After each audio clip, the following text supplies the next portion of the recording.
Alright everyone, what is going on and welcome back to today's video. In today's video we're getting into something I don't think I've actually done before, which is going to be me passing on my best tips for solo queuing. Now if you didn't know already, I solo queue 3 times a week on this YouTube channel, specifically for my solo diamond series on Monday, Wednesday, Friday. Make sure to go check that out if you are interested. But it's pretty much like the only siege I play at this point. I'd say I just solo queue 99% of the time when I'm on this game. So I think I definitely know what's going on, and I definitely know the cons and the pros of solo queuing.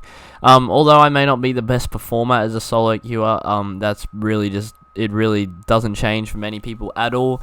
As a solo queuer, you just have to adapt to the play style, and there's a lot of things you really have to take up to actually effectively solo queue, which even myself don't really do sometimes, but I know deep down in my head that I should be doing it, so I guess it's there. But in this video I'm just going to pass on the tips of what I would recommend when you solo queue and how to actually individually perform to the best of your ability, and yeah, so that's pretty much the best you can do, but we'll get into that in a second. But with that said, if you guys do end up enjoying this video, make sure to leave a like, drop a sub and notification bell, and also make sure to come check out my Twitch streams. Links in the description down below. I'd love to see you guys there. With that said, let's get into this video. Now the first tip I'm going to give when solo queuing is you really can't rely on your teammates whatsoever. This is the main thing that I'm going to outline, and this is the main thing I'm going to keep referring back to pretty much throughout this whole video. Your teammates are not going to help you in 99% of these situations as a solo queue player, especially even what am I gonna say, on console, specifically Xbox. I don't know about I don't know about PlayStation, but with Xbox, even if you are in game chat, no one else is in game chat. You very rarely find other people in game chat on Xbox console, at least from what I've seen. So there's just really no point sitting in Xbox game chat, because you're literally just talking to yourself, because most of the time your team's in a party, etc, etc. And I feel like a lot of the time you will find like 3 stacks, 4 stacks when you're solo queuing that are just going to do their own thing, and you're going to be completely alone, and you really just can't trust them. A lot of the experience I've had in the late few videos on my solo to diamond is I've been individually performing well, going like 9 and 4, 10 and whatever, 8 and whatever. Who knows what I end up going. And then teammates' consistency is either they're not even in the game, they've just rage quit, or they have like 1 to 2 kills. This is the critical thing about solo queuing. You'll find it's most difficult, and it shows the most in the gold to silver ranking, and this is why it's so difficult for people to solo queue on console, because of these problems with just the people you're playing with. Obviously, if you're a solo queuer yourself and you find yourself having these games where you're going 1 and something, etc, etc, most of the time you'll find yourself that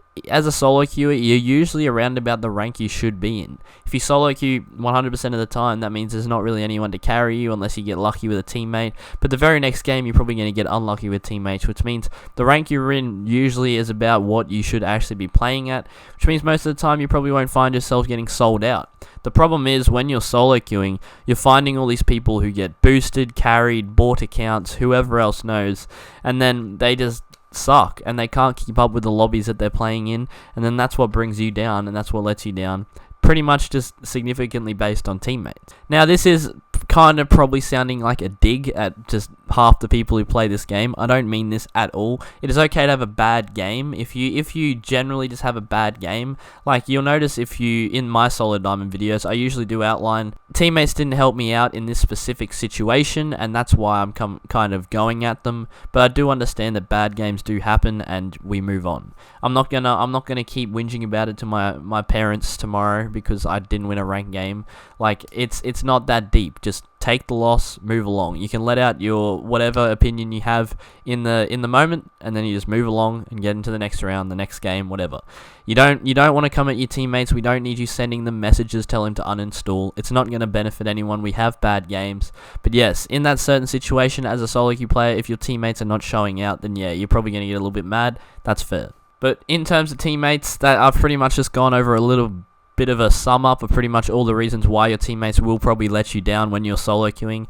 So you really have to rely on yourself as a solo queue player to at least try and bring some sort of accountability to the team and some sort of skill to the team that obviously your teammates might not bring because they're just not there. Don't get me wrong though, you can get good teammates. It's not impossible. It's just pretty unlucky, especially with the current situation of Siege's matchmaking. Now that leads me to my next point. I know that was a long point, but I had a lot to get out, and I say this like every video, so I always do get pretty passionate about the whole teammates bloody messing around thing, but whatever. Alright, so the next point I have is when you're playing a solo queue operator, if you have to play individually for yourself, that means the best role you can play is a flex the whole time, or the whole game. Locking yourself into Ash and then rushing every side, even if you get kills, is still not really benefiting your team whatsoever.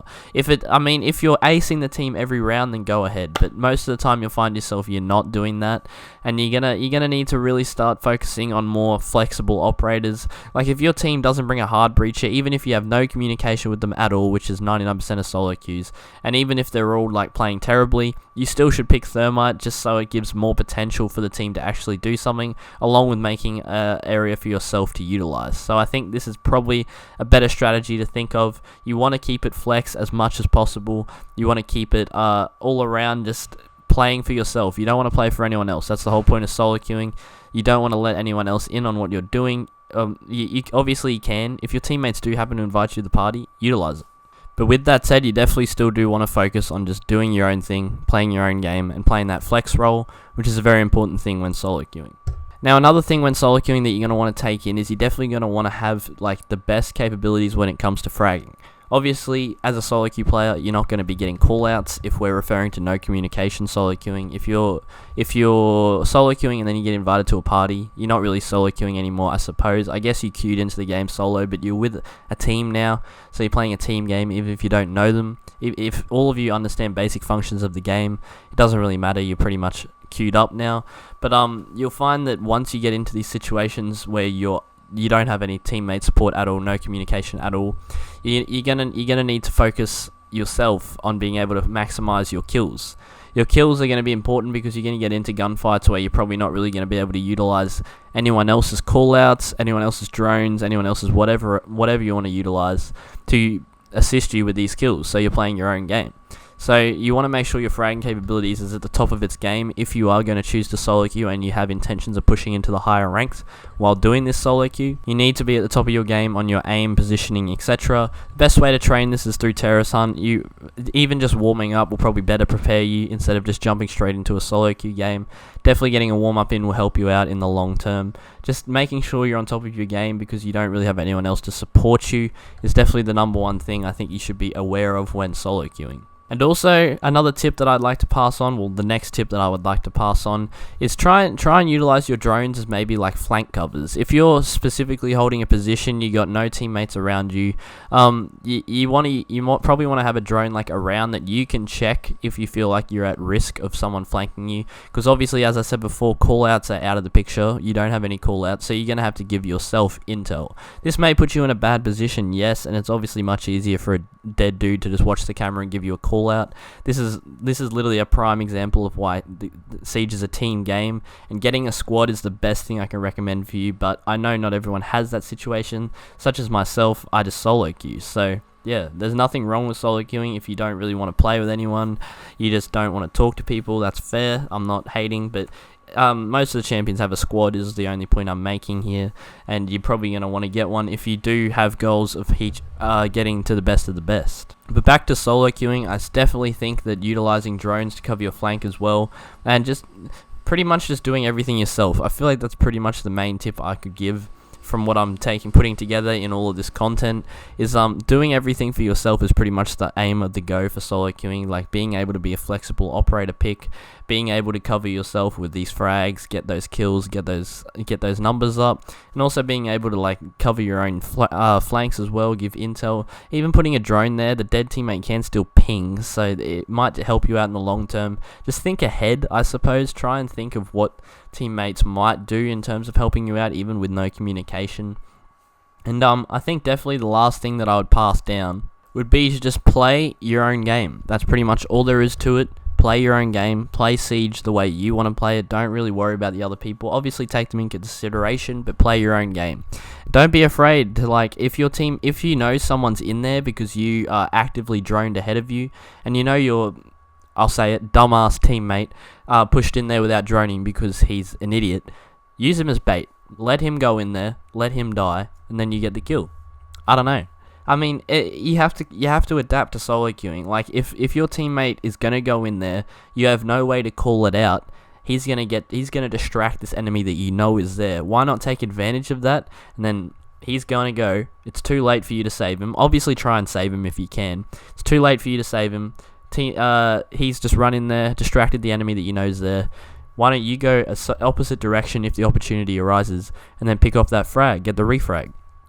Shows that you're somewhat being a good teammate because you got the refrag. I mean, he'd probably get mad that you didn't save him, but you just got to kind of adapt and try and just play whatever you can so you can individually perform and do the best that you can. That's all any squad can ask for if they have a solo queuer on their team. And if they do invite you to a party, I probably would join it. But you don't have to if you don't want to. Just play your own game. That's all you really have to do. That's the best tip I can give, and I hope all of these tips were useful in some sort of way. But with that said, I hope you guys did enjoy this video. If you did, make sure to smash that like button, drop a sub notification bell. Also, make sure to come check out my Twitch streams. Links in the description down below. I'd love to see you guys there. I stream there all the time. I might cut down on it if seems how we don't really get many people in the streams anymore. So I might start chilling out. Maybe not every day. Maybe like 4 days a week, something like that. That'll probably do me anyway. But with that said, I hope you guys did enjoy. I hope these tips were useful. If they were, let me know. If they weren't, also let me know before you leave. I'd really appreciate it. And yeah, otherwise, I hope you guys enjoyed this video. I'll catch you in the next one. Peace.